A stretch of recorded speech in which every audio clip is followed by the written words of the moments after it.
Oh. Hey. Josh. Hi, Josh. Hi. What are you guys doing? We're having a Josh clan meeting. Oh, okay. Well, speaking of clans, have you heard of the clan of Abraham? The portion of the book of Genesis known as the Ancestral narratives transitions from a broad scope of God's dealings with humanity as a whole found in the pre-medieval history to a specific scope that narrows the focus to God's chosen people. The story of God's chosen people begins with Abram in the land of Ur. God told Abram, "Go to your country and your kindred and your father's house, the land that I will show you," and promises to make him a great nation with many descendants. Abram, who is 75, leaves with his wife Sarai and nephew Lot. Abram initially settles in Negeb, but travels to Egypt when a famine rages the land. While in Egypt, he stated that Sarai was his sister in order to preserve his own life.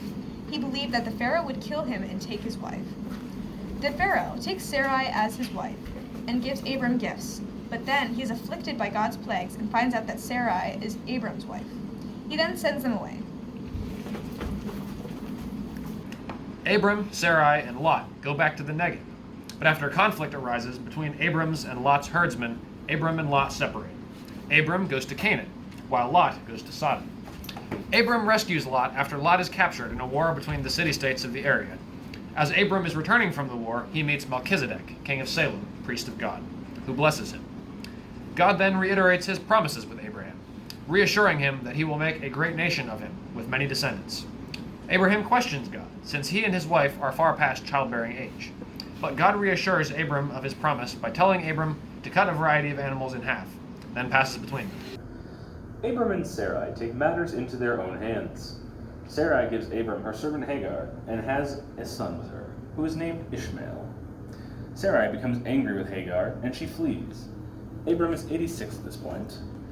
God reiterates his promise yet again, and gives circumcision as a sign of it, and renames Abram to Abraham, and Sarai to Sarah. 3 men then visit Abraham at the oak of Mamre, and tell him that his son Isaac will be born in about a year.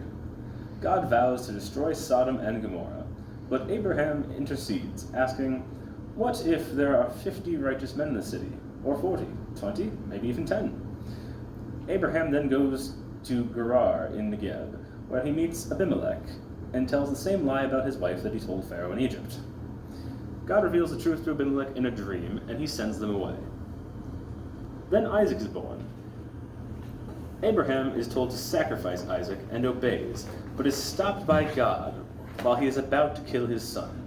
Instead, God provides a ram for the sacrifice. Sarah dies, and Abraham is given land by the Hittites to bury her. When Isaac is older, Abraham sends a servant to find a wife for his son. While taking his animals to the well, he meets a woman named Rebekah. She waters his animals, and he gives her jewelry and takes her back as a wife for Isaac. Abraham dies at the age of 175 and is buried with Sarah. Ancestral narratives of the Hebrew Bible served as a source of cultural identity for the Hebrew people. In order to better understand the role that the symbols of cultural identity play in the clan-based society, let's look at another historical example.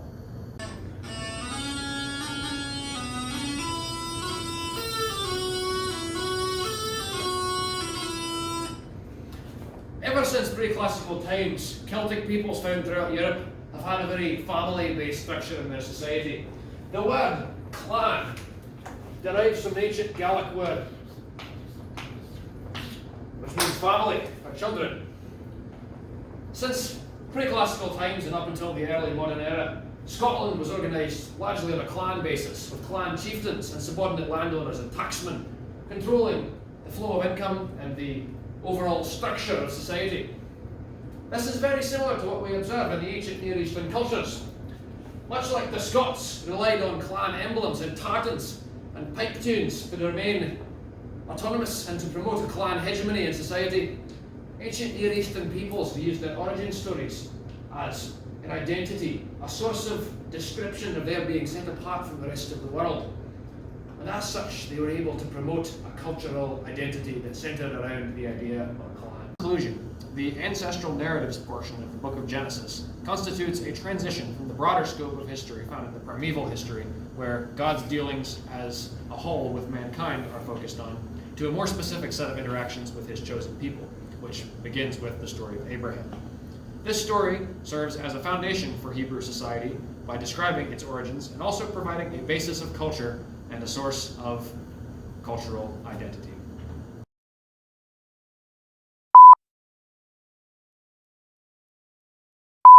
Anyone want to go jump I'll in let the you know breaches? tomorrow.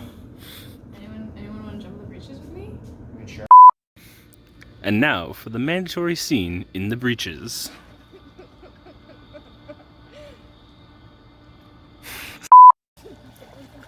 What is it? What'd you find? My Oh. precious. Oh. That wouldn't be my phone, would it? Abraham and Lot separate. Abram goes to Canaan. Oh, I'm sorry. I've been saying Abraham instead of Abram. Let's start over. Arises between Abraham's and Lot's herdsmen. I'm still saying Abraham. I'm sorry. So I like how fire looks like fire. I couldn't think of how to make this look like that. It's like mold.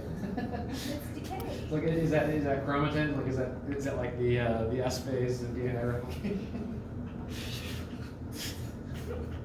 That's, I hate to break it to you, but that only happens when things are alive. At what point do I stop recording?